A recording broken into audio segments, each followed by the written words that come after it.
Chag Sameach.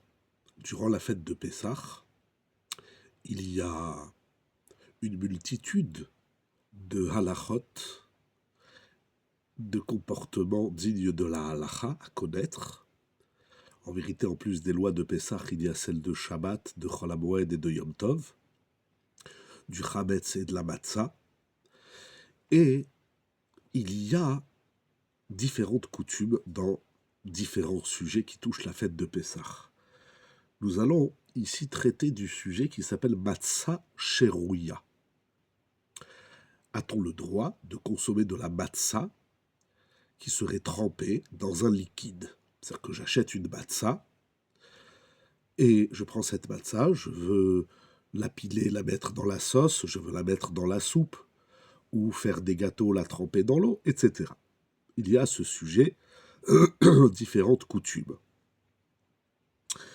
Et nous allons voir quelle est la problématique éventuelle de ce sujet passionnant. Nous allons nous concentrer sur le livre, sur la Haggadah de Pessah, Avnei Shoham, du Rav Yeshaya Shlomowitz.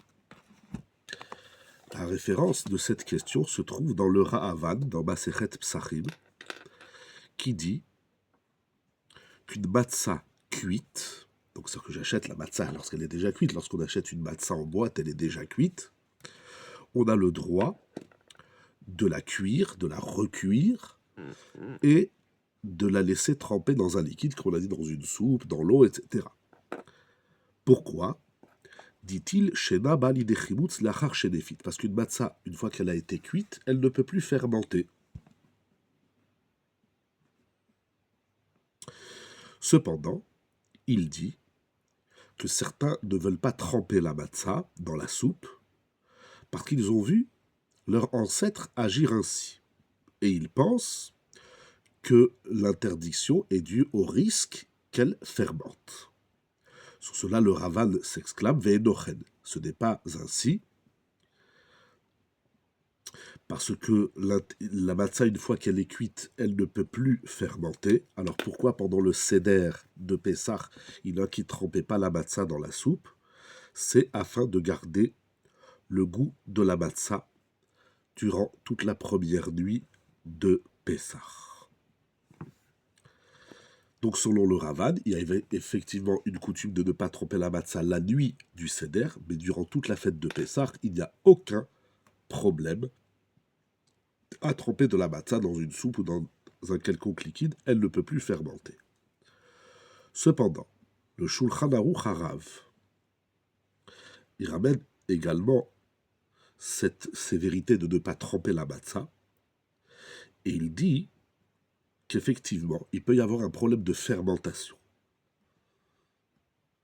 Parce que lorsqu'on fait la matzah, comment fabrique-t-on de la matzah? Avec de la farine, de blé, qui est surveillée, bien évidemment, qu'elle n'a pas été au contact de l'eau, l'humidité. Ensuite, on la met dans l'eau, et il y a tout le processus de fabrication de la matzah. Mais il peut y arriver que la farine, il y a dans certains endroits de la matzah, ça peut arriver qu'il y a un coin où la farine n'a pas été cuite. Et si elle n'a pas été cuite correctement, parce qu'il faut aller vite, on a maximum 18 minutes pour faire une matzah, il peut arriver qu'au milieu de la pâte de la matzah, il y ait une partie de la farine qui n'ait pas été cuite. Et lorsqu'on va tremper cette partie de la matzah qui n'est pas suffisamment cuite dans l'eau, eh bien, elle va fermenter. Telle est l'opinion, la choumra du Shulchan Aruch Harav. Il précise le Shulchan Aruch Harav. En vérité, ce n'est pas un interdit clair. Celui qui veut user de sévérité aura la bracha. Ça ne s'appelle pas une sévérité sans raison. Celle, comme nous avons dit, d'être vigilant quant à l'interdit du Chametz, qui est quand même un interdit de la Torah.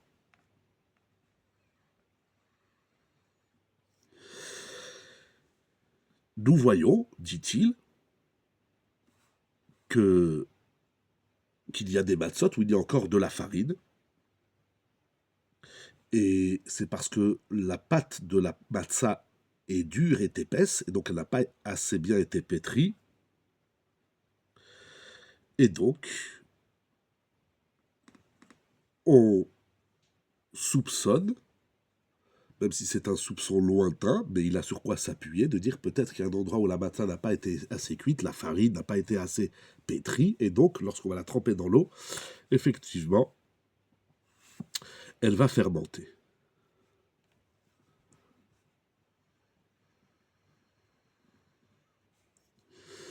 Donc, le Shulchan Aruch Harav, il défend cette sévérité. Et même, dit le Shulchan Aruch Harav, si il ne faut pas empêcher le peuple, les gens, à manger de la matzah trempée, ils ont sur qui s'appuyer, donc ça veut dire que d'après le dit, d'après la halacha, c'est permis. Cependant, étant donné que le Harizal a dit qu'à Pessah, il fallait un maximum de sévérité, de chumrot, c'est sûr qu'il faut faire attention. Et donc,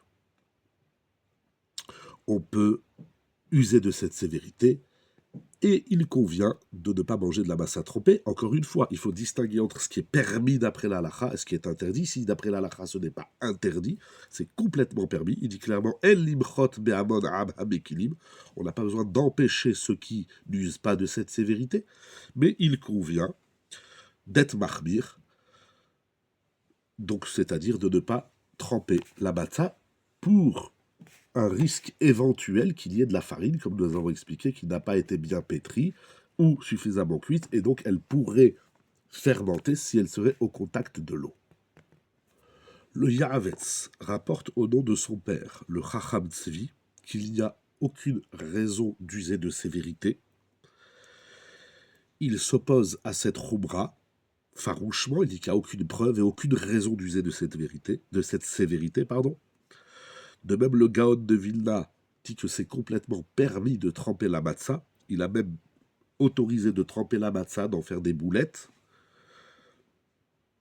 Et il dit même s'il y aurait un risque qu'il y avait de la farine, mais à partir du moment où la matzah est passée dans le four, cette farine ne peut plus fermenter. De même, le Maharshag, Rabbi Shimon Greenfeld, rapporte cette permission du Gaon de Vilna, et il témoigne que le Khatam Sofer également a permis de tremper la matzah pendant Pessah.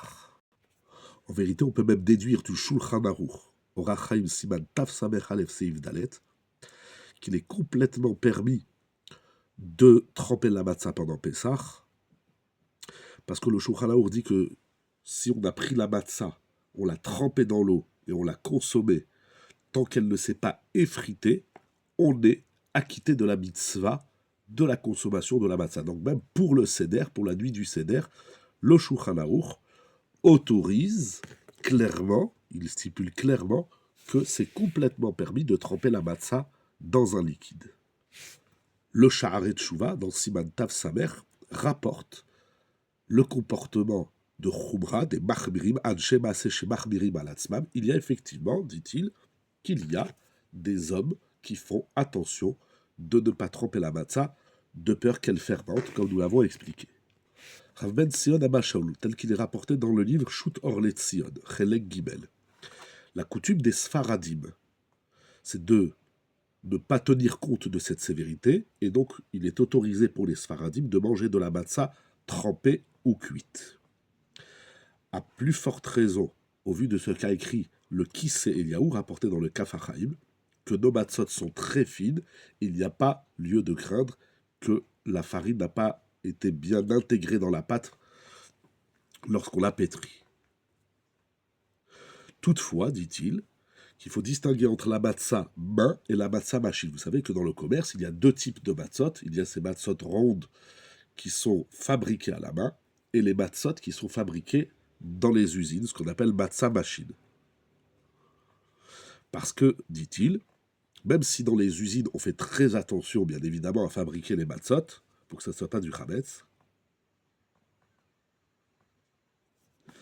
il dit, mais ça peut arriver que là où on pétrit la pâte, il y ait de la farine qui soit arrivée, et que cette farine n'a pas été suffisamment pétrie et intégrée dans la pâte. Et donc, dit-il, que dans les matzot fabriqués en usine de machine, il peut y arriver qu'il y a de la farine, et donc il faudra faire attention.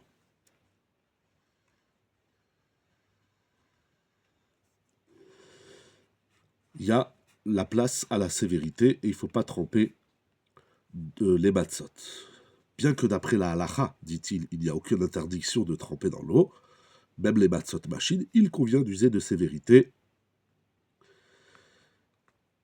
pour monsieur tout le monde. Celui qui a des difficultés de mâcher la matzah ou autre, les gens qui ont des appareils dentaires ou autres, et il leur est difficile de mâcher la matzah, ils ont le droit de tremper même la matzah machine.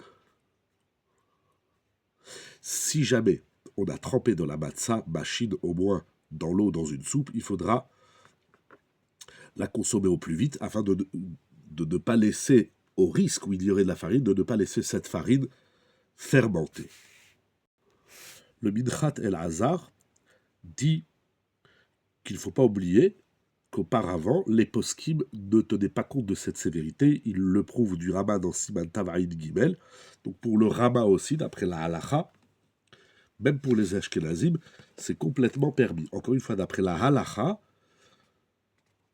le Minchat El-Hazar, nous l'avons dit du Shulchan Aruch, le Minchat El-Hazar le prouve du Rama, aussi Rabbi Moshe Isserlich, dans Siman Tavaïd Gimel Seif Dalet, qui est complètement permis de tremper de la matzah. Mais, dit-il, nous avons la choumra, la sévérité de ne pas tremper la matzah. Dans les Shut Vaya'ad Yosef, il y a une shela intéressante. D'après ceux qui pensent qu'il faut user de sévérité de ne pas manger de la matzah trempée dans l'eau, a-t-on le droit de laisser la matzah dans le frigidaire, parce que le frigidaire, il y a de l'humidité, ou dans le congélateur, qui parfois laisse de la glace. Si le congélateur n'est pas no frost, alors il va y avoir de la glace sur la matzah. Est-ce qu'ici aussi, il y a lieu d'user de sévérité? Et, dit-il, dans le frigidaire, il n'y a pas vraiment de problème, mais dans le congélateur, où effectivement, il peut y avoir des couches de glace sur les aliments, alors il ne faudra pas mettre la matzah dans le congélateur. Bien que, il précise que c'est une sévérité lointaine, mais qui existe. En vérité, il n'y a pas de problème de consommer de la matzah mouillée, mais ceux qui sont marbribs, ceux qui usent des sévérités, ils ne laisseront pas la matzah dans le congélateur à cause de la glace qui se forme sur la matzah. Il rapporte la question, il faudra aller voir dans les Tshuvot Minchat Yitzhak et Vaya'ad Yosef, pour ceux qui sont marbribs, qui usent de sévérité, de ne pas consommer de la matzah qui a été trempée dans l'eau, dans une soupe ou dans une sauce, etc. Est-ce qu'ils ont le droit, après avoir mangé, de laver la vaisselle dans un lave-vaisselle ou de faire la vaisselle, de peur que dans l'assiette il reste des morceaux de matzah qui vont rencontrer donc le problème de matzah cherouya. C'est incroyable jusqu'où peut aller cette roumra pour ceux qui usent de sévérité. Et enfin, pour conclure cette tchouva ici du Avnei Shoram, chez les chassidim de Tzanz, ils n'usent pas de cette sévérité. Ils trempent la matzah dans des jus de fruits, bébé perot. De même, le Rav de Bobov, il trempait la matzah dans des jus de fruits parce qu'il avait du mal à mâcher. Et d'autres tzadikim et admorim de Bobov mangeaient la matzah trempée. Donc on voit que d'après la halacha, c'est strictement permis, aussi bien pour le Shulchan Aruch que pour le Rama. Est-ce que cette coutume existe chez les Sfaradim? Elle n'existe pas. Et chez les Ashkenazim et chez les Chassidim, nous avons vu qu'il y a plusieurs coutumes, plusieurs aspects. Rav Ovadia Yosef, Alav Shalom, dans Chazon Ovadia, sur les Ilchot Pesach, ramène cette roumra. Il y en a qui ont l'habitude de ne pas tremper la matzah dans l'eau durant toute la fête de Pessah, de peur qu'il se trouve de la farine sur la matzah, et donc elle pourrait fermenter. Mais, dit-il, celui qui veut annuler cette coutume pour une quelconque raison, il devra faire Atarat Nedarim, l'annulation des vœux. Comme nous avons dit, cette roumra est rapportée dans le Shulchan Aruch du Gaon Rabbi Zalman. Par contre, le Khatam Sofer dit, étant donné que c'est une khoumra, c'est-à-dire que ceux qui usent de sévérité, ils le font pour des risques de halakha, de chametz, alors ils ne pourraient pas faire atarat nedarim. D'après le Khatam Sofer, celui qui a cette coutume de ne pas manger de la matzah trempée, si pour une quelconque raison il voudrait en manger, eh bien il ne peut pas faire atarat nedarim. Nous avons vu également, il rapporte le Ra'avad qui rapporte également cette khoumra de ne pas tremper la matzah, mais le Ra'avad, c'est un rishon. Le Ra'avad, il dit que ce n'est pas une khoumra dont il faut tenir compte. Nous avons vu également que le Yavetz, il ramène également le Yavetz qui dit que le Chacham Tzvi, son père, a dit qu'il n'y a aucun problème. Et telle est l'opinion du Chok Yaakov et du Gaon de Vilna, et également dans les Shut Ezrat Israël. Le Sha'arei Tshuva, dans Siman Tav Samech Aleph, va ramener les deux coutumes, ceux qui trempent et ceux qui ne trempent pas. Mais le Sha'arei Tshuva dit quelque chose d'intéressant.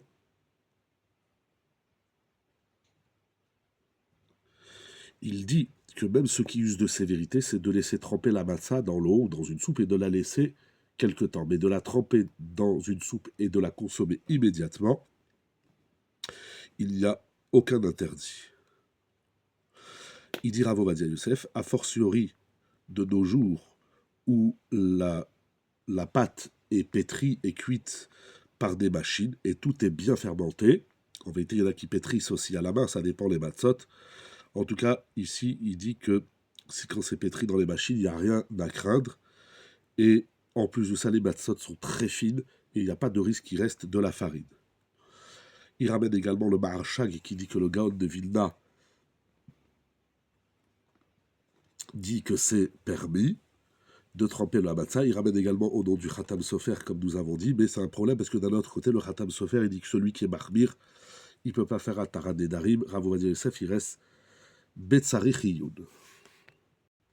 Dans cette Tshuvot, Yechave Da'at, Chelek Aleph, Siman Chaf Aleph, Rav Ovadia Yosef, Alav Shalom, parle également de la question. Il va ramener donc les références que nous avons citées. Et il conclut, Vechen Ikar la halacha ou les maaseh les atir baiser. Et donc, d'après la halacha, il est complètement permis de consommer de la matzah trempée dans une soupe ou dans de l'eau. C'est pour cela, dit-il, qu'il est évident qu'une personne qui a mal aux dents ou une personne âgée aura le droit de tremper de la matzah dans l'eau, même la nuit du Seder, et il peut être acquitté de la mitzvah de la consommation de la matzah, tel que c'est rapporté dans le Shulchan Aruch. Celui qui a usé de sévérité parce qu'il pensait que c'était ça la halacha, c'est-à-dire il croit que d'après la halacha c'est assourd de manger de la matzah trempée, il peut annuler son minhag sans faire de atarat nedarim, ça s'appelle minhag betaout, c'est-à-dire il croyait que c'est comme ça qu'il fallait faire, alors c'est pas comme ça qu'il faut faire. Mais celui qui sait que d'après la halacha c'est permis et il a usé de sévérité et maintenant il veut annuler son minhag, il convient qu'il fasse l'annulation du vœu devant 3 personnes. Voilà, de façon très générale, les grandes idées qu'il y a autour de cette question passionnante de la matzah trempée dans l'eau, dans la soupe ou dans un quelconque liquide. Bon appétit et Chag Sameach.